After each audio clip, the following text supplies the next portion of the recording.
चाहिए हला करे लगे आगे देख लियो चाहिए हला करे छौड़ा चुप चुप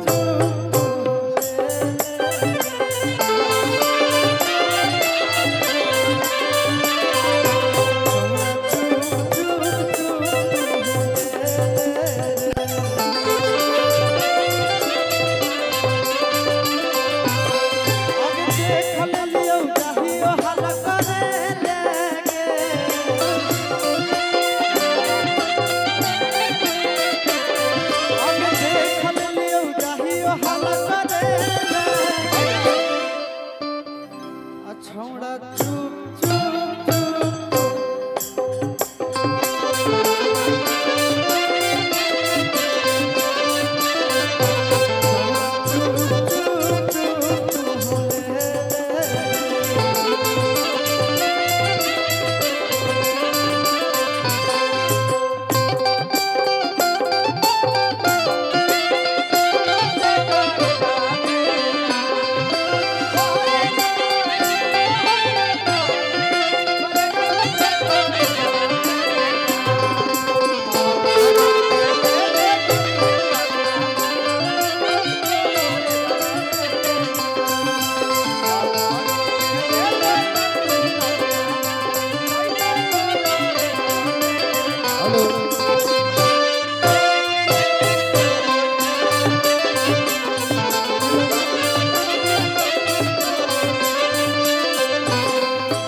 रोज रोज अकेला में खेलो ही छौड़ी खेला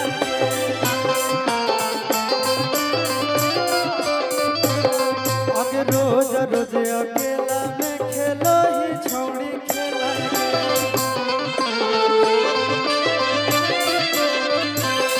अरे जानते मैया मरते बड़ी हो जैते झमेला रे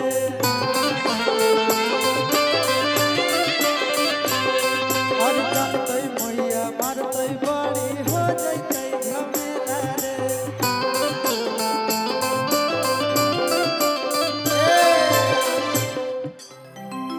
आगे इहे खातिर अब ही कोचिंग पढ़े गे आगे इहे खातिर अब ही कोचिंग पढ़े लेंगे छौड़ा चुप चुप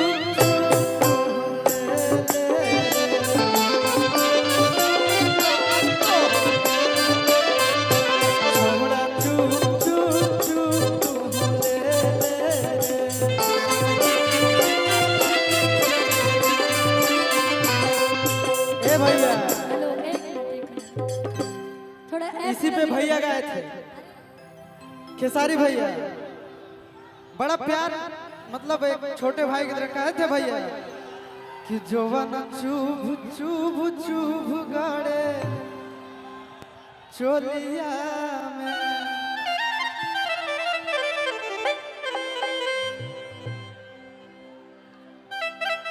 खुशी आ जाओ यार तुम तो साइड हो जाते हो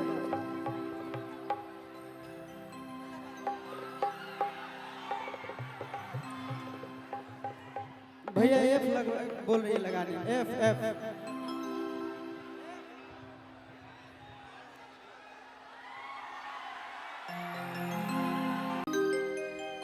आज बहुत खुशी हो रहा है मुझे कि आज पहली बार आ रहा आने का सौभाग्य प्राप्त हुआ और हमारे भुवनेश्वर दादाजी के तीसरा पुण्यतिथि पे और हमारे गरीबों के मसीहा अरुण चाचा और हमारे बड़े भैया दीपू भैया याद किए तो आने का सौभाग्य प्राप्त।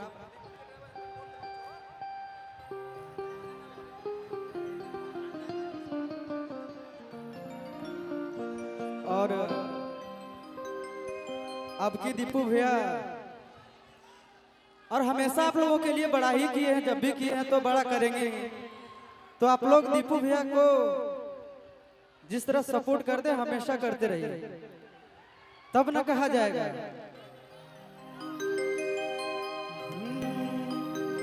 ए जानू तू गर्दा उड़ैले हीरे यूपी बिहार हिलैले हीरे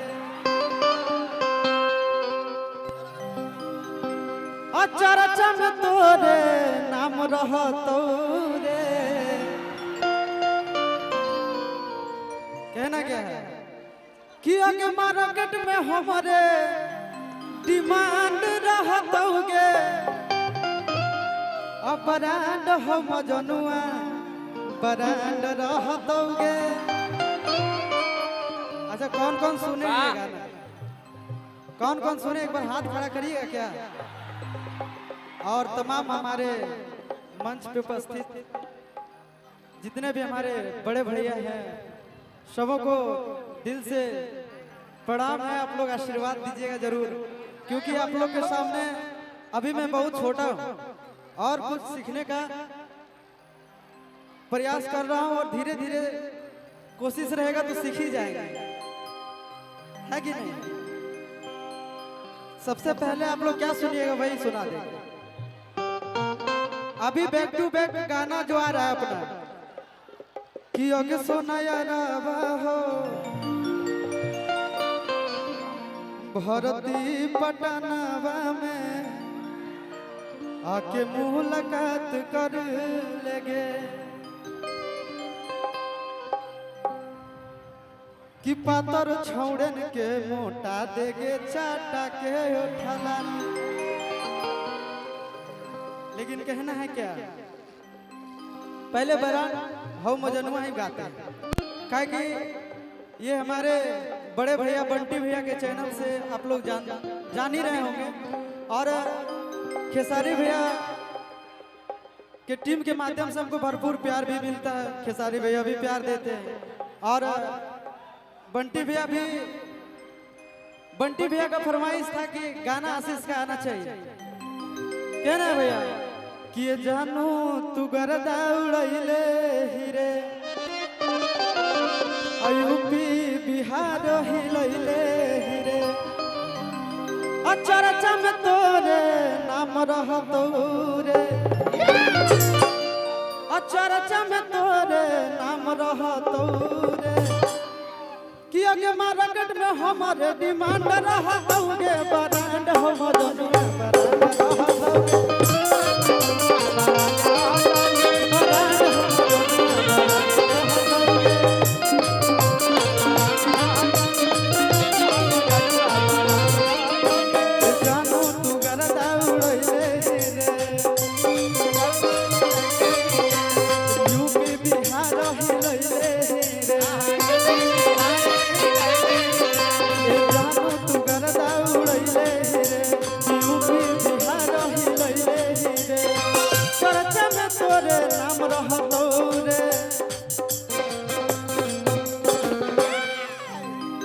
मार्केट में हमारे डिमांड रहतोगे अब ब्रांड हम जनुआ ब्रांड रहतोगे।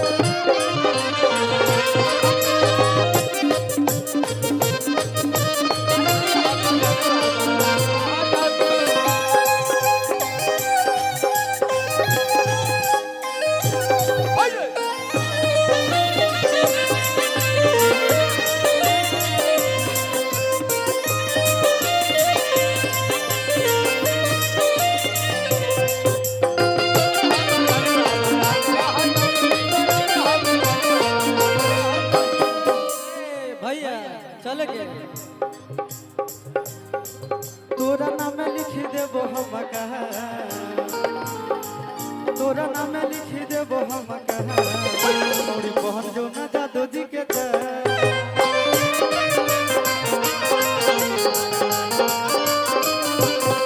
तोरा नाम लिख देबो हम कहा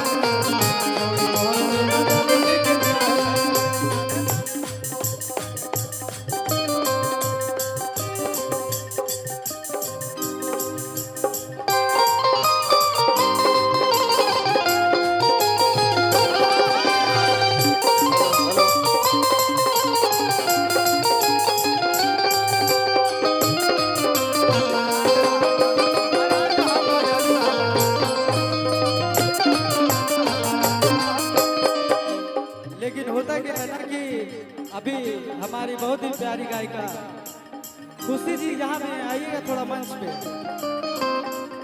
खुशी कक्कर जी इधर आइए।